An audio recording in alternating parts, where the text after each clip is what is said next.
Welcome back ناظرین. انجمن اخوان اسلام نے جیلوں میں بچوں کو تعلیم کے زیور سے آراستہ کرنے کے لیے ایک نیا فلاحی پروگرام شروع کیا ہے.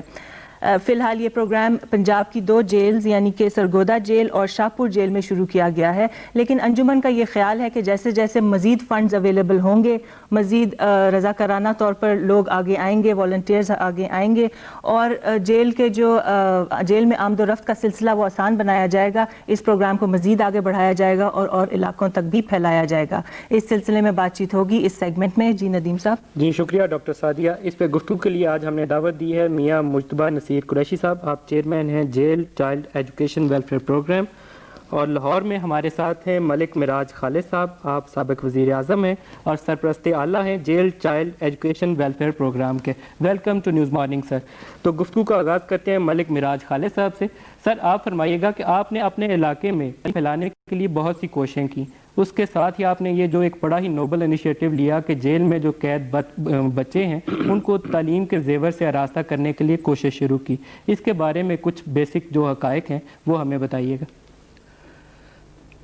انجمن اخوان اسلام نے سال 1953 میں ایک پروگرام شروع کیا تھا تاکہ اس کے ذریعے دیہات کے غریب بچوں اور شہروں کی پسماندہ بستیوں کے بچوں اور بچیوں کو تعلیمی سہولتیں وہاں پہنچائی جائیں. چنانچہ ہم نے اپنی مذاق کے تحت تمام معاشرہ کو اس میں شامل کر کے ایک تاریخ کی بنیاد رکھی جس کے تحت دیہات میں اسکول قائم ہونے شروع ہو گئے. سب سے پہلا اسکول برکی میں جو تحصیل لاہور کا ایک بڑا اہم مرکز ہے، گاؤں ہے، وہاں ایک اخوان ہائی اسکول کے نام پر اسکول قائم کیا گیا جو اب تک قائم ہے.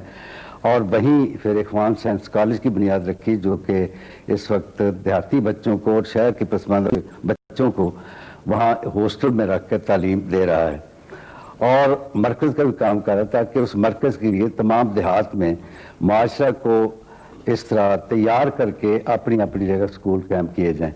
اور اس وقت 115 ہائی اسکول نان فارمل کی صورت میں کام کر رہے ہیں اور چلائے جا رہے ہیں، اور ہم نے ہزاروں بچوں کو وہاں سے بچوں اور بچیوں کی تعلیم دی ہے. اور دوسرے جو سرکاری اسکول ہے ان کے بچوں کو بھی، ان کے اساتذہ کو بھی اس تاریخ میں شامل کیا گیا ہے. شاہپور سرگودا میں مجتبیٰ نصیر قریشی جو ہمارے انٹرنیشنل اسلامی یونیورسٹی کے نہایت ہی ہونہار طالب علم، اور اللہ تعالیٰ نے ان کو ایک درد دیا ہے اور شوق دیا ہے، انہوں نے اس کام کو سنبھالا اور سرگودا اور شاہپور کی جیلوں میں اسیر بچوں کو جن کی عمر 18 سال سے کم تھی ان کو پڑھانے کا آغاز کیا. اور انجمن اخوان اسلام کے نام پر اور اخوان ہائی اسکول اور اخوان سائنس کالج کی طرز پر تمام بچوں کو بنیادی طور پر خواندہ کرنا، ان کے معیار تعلیم کو درست کرنا اور ان کے سیرت و کردار کی خوبیاں پیدا کرنا. ظاہر ہے کہ یہ جیلوں میں بچوں کی تعلیم کا کام بڑا اہم ہے اور نہایت ہی اصلاح کے لیے سب پروگرام جو ہے شروع کیے جائیں، لیکن اس کی طرف سے بھی ہمیں آئی جی ڈپارٹمنٹ ہے اس کی طرف سے اجازت نہیں ہے حالانکہ بچے چاہ رہے ہیں. بچوں نے جیسے میں نے آپ کو بتایا کہ بچوں نے جب ہماری شروع میں بات ہو رہی تھی جیل حکام سے تو وہ کہتے تھے کہ یہ لوگ کریمنل ہوتے ہیں، یہ نہیں پڑھتے. حالانکہ بچوں نے یہ ثابت کیا ہے کہ وہ کریمنل نہیں ہے، انہوں نے پڑھا ہے اور انہوں نے امتحان پاس کیے ہیں اور کر رہے ہیں تو یہ سب سے بڑی بات ہے. تو اب یہ ہے کہ ہم تو چاہتے ہیں کہ جیلوں میں مختلف پروگرام شروع ہیں. اگر گورنمنٹ ہمارے ساتھ تعاون کرے تو ہم تو ان کی اصلاح کے لیے، ان کی ویلفیئر کے لیے تمام پروگرام شروع کرنے کے لیے تیار ہیں اگر گورنمنٹ ہمارے ساتھ تعاون کرے. کیونکہ جیل میں جانے کے لیے اگر آپ نے روزانہ جانا ہے تو 3 دفعہ جانا ہے تو اس کے لیے بھی اجازت لینی پڑتی ہے. بھئی آپ اجازت لیں اور پھر جائیں، کیونکہ یہ جیل کے جو قوانین ہیں اس کے تحت. تو اگر گورنمنٹ ہمیں سپورٹ کرے، ہمارے ساتھ تعاون کرے تو ہم جیل میں تمام پروگرام جو ہیں ان کی اصلاح کے لیے وہ کرنے کے لیے تیار ہیں جی بالکل میاں صاحب آپ نے وجہ فرمایا. انہی مشکلات کی طرف آتے ہیں. یہ فرمائیے، ایک تو آمد و رفت کا مسئلہ ہے کہ جیل میں آنا جانا جو ہے وہ دشوار ہے. اس کے علاوہ کون کون سی ایسی مشکلات ہیں آپ کے سامنے جو آئی سمجھتے ہیں جن کا ازالہ جو ہے وہ بہت ضروری ہے تاکہ یہ پروگرام آگے بڑھ سکے؟ ہاں جی، ایسے ہے کہ ہمارے پاکستان میں تمام جیلوں میں ایسے ہیں کہ جیلیں آج سے 50 سال پہلے یا 1 صدی پہلے بنی ہیں. تو تمام جیلوں میں اس وقت 400 500 600 آدمیوں کی گنجائش تھی، لیکن اس وقت تمام جیلوں میں 2000 3000 تک جو ہے وہ قیدی بند ہے. ایون کہ یہاں تک ہے کہ ہم نے جیلوں کا وزٹ کیا ہے کہ اگر ایک جو ہے بیرک ہے وہاں پہ 3 آدمیوں کی گنجائش ہے تو 11 آدمی جو ہے قیدی وہاں پہ رکھے جاتے ہیں. تو وہ رات کو باری باری سوتے ہیں، کچھ جاگتے ہیں اور کچھ سوتے ہیں. تو گنجائش سے بہت زیادہ قیدی ہیں. پھر جو لنگر خانہ ہے جیل کے اندر جہاں پہ ان کی خوراک کا وہ کھانا وغیرہ پکتا ہے، اس کی حالت کو بہتر کیا جا سکتا ہے۔ تو یہ وہاں کے اندر کے مسائل ہیں، تو اگر ان کو یہ بہتر کیا جائے تو جیل جو ہے نا، اور جیل جو ہے یہ سزا کا مطلب جو ہے وہ تو اصلاح ہے نا، کہ اس کی اصلاح کی جائے نا۔ تو جیلوں کو جیسے گورنمنٹ کہہ رہی ہے، ابھی شاہین عتیق الرحمان صاحبہ نے کہا ہے کہ جیلوں کو اصلاحی گھر بنائیں گے، تو اگر اصلاحی گھر بنانا چاہتے ہیں تو اس کے لیے پریکٹیکل طور پہ کام کرنا ہوگا۔ تو جیلوں کے اندر جو ہے ہم چاہ رہے ہیں کہ گورنمنٹ اگر ہمارے ساتھ تعاون کرے، تو ہم نے یہ ٹارگٹ دیا ہے کہ 2004 میں ہم انشاءاللہ پنجاب کی تمام جیلوں میں ایجوکیشنل پروگرام جو ہے نا وہ شروع کر دیں گے۔ اس کے لیے ابھی ہم کل اڈالہ جیل بھی جا رہے ہیں، وہاں کا ہم نے سروے کرنا ہے۔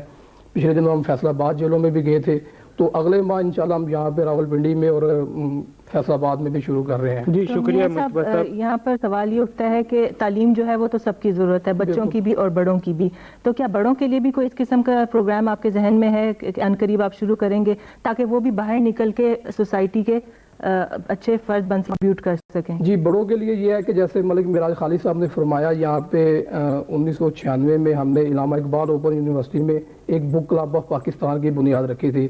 وہ ملک معراج خالد صاحب کی صدارت میں یہاں پہ ایک کانفرنس ہوئی تھی، اس میں یہاں پہ ہمارے ساتھ ڈاکٹر الطاف حسین صاحب ہیں جو وائس چانسلر علامہ اقبال اوپن یونیورسٹی کے، ڈاکٹر انوار صدیقی صاحب ہیں، اور لوگ بھی ہیں ہمارے ساتھ۔ تو ہم نے ایک بک کلب آف پاکستان بنایا ہے، اس کے تحت ہم نے سرگودا میں 15,000 لوگوں کو فری بکس دی ہیں۔ جو سرکاری اسکولوں میں بچے پڑھتے ہیں نا، جو ڈیزرونگ ہیں، ان کو ہم نے 15,000 بکس دی ہیں۔ تو وہاں پہ اور ہم نے یہ بک کلب آف پاکستان کے نام سے ایک ادارہ قائم کیا ہے، جو سرگودا کا سب سے بڑا ادارہ ہے جو ڈیزرونگ بچوں کو کتابیں دے رہے ہیں نا۔ باقی ہمارا جو لٹریسی کا ہے وہ ہمارا سب سے کم یہاں پہ ہمارے پاکستان میں شرح خوانگی سب سے کم ہے۔ اس کے لیے نہ صرف گورنمنٹ سیکٹر بلکہ پرائیویٹ سیکٹر کو بھی آگے آنا چاہیے۔ تو اس کے لیے اگر ہم مل جل کے کام کریں گے تب بھی جا کے یہ لٹریسی کا ہدف حاصل ہو سکتا ہے۔ تو بڑوں کے لیے تو پچھلی دفعہ جیسے پچھلی حکومتوں نے پروگرام شروع کیے وہ ناکام ہو گئے نا، تو اس کے لیے پرائیویٹ سیکٹر جو ہے وہ جب تک آگے نہیں آئے گا تو یہ کام نہیں ہو سکتا۔ تو بڑوں کے لیے بھی ہم نے انشاءاللہ وہاں پہ سرگودا میں شروع کیا ہے، اور باقی جگہوں پہ بھی ہم شروع کر رہے ہیں کہ ہم ان کو جو ناخواندہ ان کو خواندہ بنائیں نا۔ جی شکریہ مجتبیٰ صاحب۔ لاہور چلتے ہیں ملک معراج خالد صاحب کے ساتھ۔ انہوں نے بات کی ابھی کہ 2004 تک آپ کا ارادہ ہے کہ پنجاب کی تمام جیلوں صبح نصیر قریشی ان کے دوستوں کے پاس موجود ہیں۔ جی ملک معراج خالد صاحب۔ جی میاں صاحب، آپ سے جاننا چاہیں گے کچھ تفصیلات بتائیے، بچے کس کس عمر کے ہیں، کن کن کلاسز میں پڑھ رہے ہیں، اساتذہ کی تعداد کتنی ہے، تعلیم کیسی ہے، اور کیا ایک اسکول کا ماحول ہے یا ٹیوٹوریلز کی صورت میں تعلیم دی جا رہی ہے؟ تفصیلات پلیز۔ اصل میں ایسا ہے جی کہ جیلوں کے اندر پنجاب میں اور باقی جو ہمارے پاکستان کی جیلیں ہیں ان کے اندر تعلیم کا باقاعدہ کوئی انتظام نہیں ہے۔ تو سرگودا میں اور شاہپور میں ہم نے یہاں پہ پروگرام شروع کیا، جیسے کہ ملک معراج خالد صاحب نے بتایا ہے کہ ان کے ساتھ رہتے ہوئے انجمن اخوان اسلام میں کام کرتے ہوئے، تو ملک صاحب بھی کیونکہ فروغ تعلیم کا کام کر رہے تھے، تو یہ جیلوں میں جو تعلیم کا کام تھا یہ ایک بڑا اہم تھا، کیونکہ قیدی جو ہیں یہ زیادہ مستحق ہیں کہ وہ ان کو تعلیم دی جائے نا۔ تو ہم نے سرگودا میں اور شاہپور میں کام شروع کیا، تو جیلوں میں ایسا کوئی انتظام نہیں تھا کہ وہاں پہ بچوں کو تعلیم دی جائے۔ تو سرگودا میں پچھلے سال بھی ہم نے بچوں نے وہاں پہ امتحان دیا، وہ سب پاس ہوئے ہیں نا۔ اب بھی 2 مارچ کو میٹرک کے امتحان شروع ہوئے ہیں، تو ہمارے 9 قیدی جو ہیں جو 302 کے ہیں وہ میٹرک کے امتحان میں شامل ہو رہے ہیں، اور اگلے ماہ 11 قیدی جو ہیں ہمارے وہاں پہ وہ FA کے امتحان میں شامل ہو رہے ہیں۔ تو یہ یہاں وہاں پہ سرگودا میں ہے، اور شاہپور جیل میں 70 بچے ہیں جن کو ہم تعلیم دے رہے ہیں۔ جیلوں میں جو بچے ہوتے ہیں جیلوں میں جو بچے ہوتے ہیں نا ان میں بچوں کی بیرک الگ ہوتی ہے، تو بچے وہ ہوتے ہیں جو قانون کے تحت ان کی عمر 18 سال سے کم ہونا، ان کو وہ علیحدہ جیلوں میں رکھتے ہیں۔ تو وہ جو بچے ہیں ان کو ہم تعلیم دے رہے ہیں۔ ان میں ایسے بچے بھی ہوتے ہیں جو باہر سے پڑھتے ہیں کسی جرم میں، پھر وہ جب وہ جیل میں چلے جاتے ہیں تو ان کی تعلیم کا سلسلہ بند ہو جاتا ہے، تو ہم نے وہاں جا کے ان کا سلسلہ جہاں سے وہ ختم انہوں نے کیا تھا وہاں سے دوبارہ شروع کرتے ہیں، اور ایسے بچے جو بالکل ان پڑھ آتے ہیں ان کو وہاں پہ بنیادی تعلیم دیتے ہیں۔ مجھے ٹوٹل جو بچے جیلوں میں بند ہیں ان کی تعداد کتنی ہے پاکستان میں، اور ان کا ایج گروپس کیا ہے؟ چھوٹی عمر کے بچے زیادہ ہیں یا بڑی عمر کے بچے زیادہ ہیں؟ اور اس کو جیسے ڈاکٹر سعدیہ نے پوچھا کہ آپ کیا طریقہ اختیار کرتے ہیں ان کو تعلیم دینے کے لیے، کہ ٹیچرز جیل میں جا کے وہاں کلاسز ارینج کرتے ہیں یا کیا طریقہ کار ہے؟ پہلی بات تو یہ ہے کہ ہم نے باہر سے ٹیچر لیے ہوئے ہیں۔ جیلوں میں بھی ہم نے ریکویسٹ کی ہے جیل حکام کو بھی ہمیں اندر سے جو قیدی پڑھے لکھے ہیں نا وہ ہمیں دیے جائیں تاکہ ہم جیلوں کو پڑھائیں۔ ویسے ہم نے باہر سے لے ہوئے ہیں لوگ جو ہمیں وہاں اندر جا کے پڑھاتے ہیں نا۔ تو جیلوں میں تعداد کے حوالے سے یہ ہے کہ پنجاب میں جو جیلیں ہیں ان میں تقریباً 9,000 کے نزدیک بچے ہیں جو جیلوں میں بند ہیں نا، اور جن کی تعلیم کا کوئی انتظام نہیں ہے مختلف جیلوں میں نا، تو باہر سے ہم ٹیوٹر لے کے جاتے ہیں جو اندر جا کے پڑھاتے ہیں نا، ان کی باقاعدہ ہم نے اجازت لی ہوئی ہے جو پڑھاتے ہیں، تو اندر سے بھی جو ہے قیدی ہیں جو پڑھے لکھے قیدی ہیں ان کی خدمات لی ہوئی ہیں، وہ بھی بچوں کو پڑھاتے ہیں۔ جی بہت شکریہ میاں مجتبیٰ نصیر قریشی صاحب۔ لاہور چلتے ہیں ملک معراج خالد صاحب کے پاس، کہ انہوں نے فرمایا کہ 9000 بچے ہیں جو پنجاب کی جیلوں میں بند ہیں، تو چائلڈ جو ریہیبلیٹیشن ہے وہ ایک انتہائی اہم کام ہے، انتہائی اہم فریضہ ہے جس میں سوسائٹی کو بحیثیت مجموعی انوالو ہونا چاہیے۔ آپ نے یہ ایک انیشیٹو لیا، اس کو مزید کیسے آگے بڑھایا جائے کہ ان تمام کی تعلیم کا بھی بندوبست ہو سکے اور ان کی کچھ بنیادی ووکیشنل ٹریننگ بھی کی جا سکے ان کو معاشرے کا ایک مفید رکن بنانے کے لیے؟ ہم اس سلسلے میں چاہیں گے، ہم نے منصوبہ بندی کر رکھی ہے کہ ہم مخیر حضرات کو اکٹھا کر کے جو مطلوبہ بجٹ ہے وہ پیدا کریں۔ ہم اپنے وسائل سے جتنا بھی کچھ کر سکتے ہیں کریں گے لازمی طور پر، لیکن اس میں پہلی شرط یہ ہے کہ جیل حکام ہمارے ساتھ تعاون کرے، بلکہ ہمارا تعاون اور ہم ہر قسم کا تعاون دینے کے لیے تیار ہیں، لیکن اب تک ان کی طرف سے پورا تعاون کیا گیا ہے، بلکہ ہمارے تعاون کو انہوں نے قبول کیا ہے۔ وہ بھی دل سے چاہتے ہیں کہ ان اسیر بچوں کی بحالی کا کام اس طرح سے انجام دیا جائے کہ وہ باہر مکمل اچھے شہری بن کر نکلیں، ان کے خیالات تبدیل ہو چکے ہوں، اور وہ جو بھی ان کے پاس اللہ تعالیٰ کی دی ہوئی کوئی خوبیاں ہیں ان کے مطابق وہ اپنی زندگی بسر کر سکیں۔ تو 9000 طلباء کو تعلیم دینے کی لازمی طور پر بڑے وسائل کی ضرورت ہے۔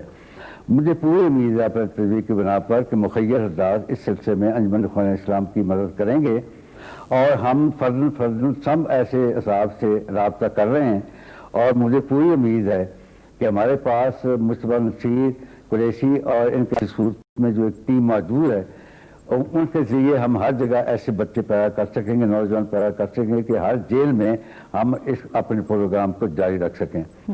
یہ ان کی مہربانی ہے، ان کی ہمت ہے کہ انہوں نے ہر جگہ اپنے ہم خیال نوجوان ساتھیوں کو جو کہ فارغ التحصیل ہیں انٹرنیشنل اسلامی یونیورسٹی سے اور دوسرے کالجوں سے، ان کے ساتھ رابطہ رکھا ہوا ہے۔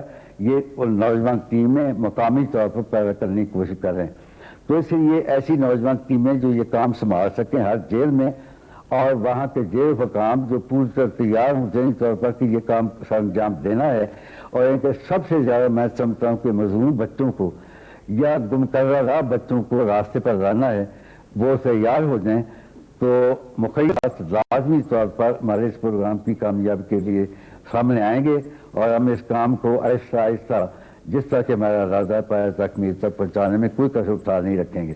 انشاءاللہ، بہت شکریہ۔ جی میاں صاحب، آپ سے جاننا چاہیں گے کہ